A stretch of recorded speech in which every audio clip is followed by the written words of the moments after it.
আন্তর্জাতিক জলঙ্গি সাহিত্য পত্রিকা ও সহযোদ্ধা মঞ্চের উদ্যোগে ৬২৪তম মাসিক সাহিত্য সমাগম এক মনোরম পরিবেশে অনুষ্ঠিত হয়ে সাহিত্যপ্রেমীদের মনে বিশেষ ছাপ রেখে গেল। ১ মে ২০২৬ শুক্রবার আয়োজিত এই অনুষ্ঠানটি কবিতা, সঙ্গীত ও সৃজনশীলতার এক প্রাণবন্ত মিলনক্ষেত্র হিসেবে উঠে আসে। এই অনুষ্ঠানে শহর ও শহরতলির বিভিন্ন প্রান্ত থেকে আগত বহু সাহিত্য ও সংস্কৃতি প্রেমী উপস্থিত ছিলেন। কাশীপুর দানুর, সোনারপুর, দমদম ক্যান্টনমেন্ট, হাওড়ার সাঁকরাইল, বেলগাছিয়া, রুবি, সল্টলেক সহ নানা এলাকা থেকে আগত বিশিষ্টজনেরা অনুষ্ঠানের মর্যাদা বাড়িয়ে তোলেন। বিকেল ৫টা থেকে রাত ৯টা পর্যন্ত চলা এই সাহিত্য আসরের সঞ্চালনার দায়িত্বে ছিলেন শ্রীমতী চিন্ময়ী বিশ্বাস, যিনি দক্ষতার সঙ্গে পুরো অনুষ্ঠানটি পরিচালনা করেন।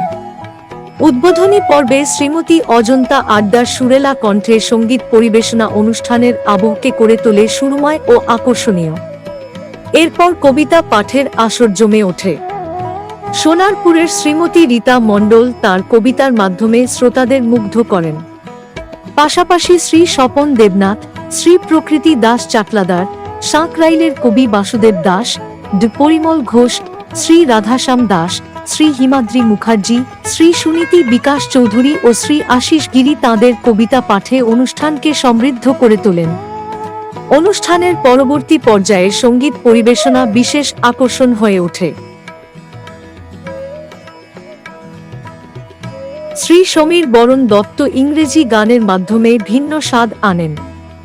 এছাড়াও সিনথেসাইজার শিল্পী সৌম্য বোস, শ্রী ধ্রুব হালদার, শ্রীমতী রূপা গুপ্ত এবং শ্রীমতী চিন্ময়ী বিশ্বাস তাদের সঙ্গীত পরিবেশনার মাধ্যমে উপস্থিত দর্শকদের মন জয় করেন।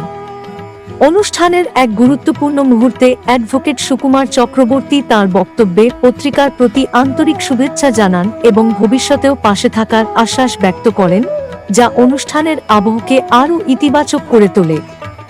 শেষে সভাপতি শ্রী রামপদ বিশ্বাসের বক্তব্য এবং সকলের সম্মিলিত কণ্ঠে দেশাত্মবোধক গান পরিবেশনের মাধ্যমে এই সাহিত্য সমাগমের সফল পরিসমাপ্তি ঘটে।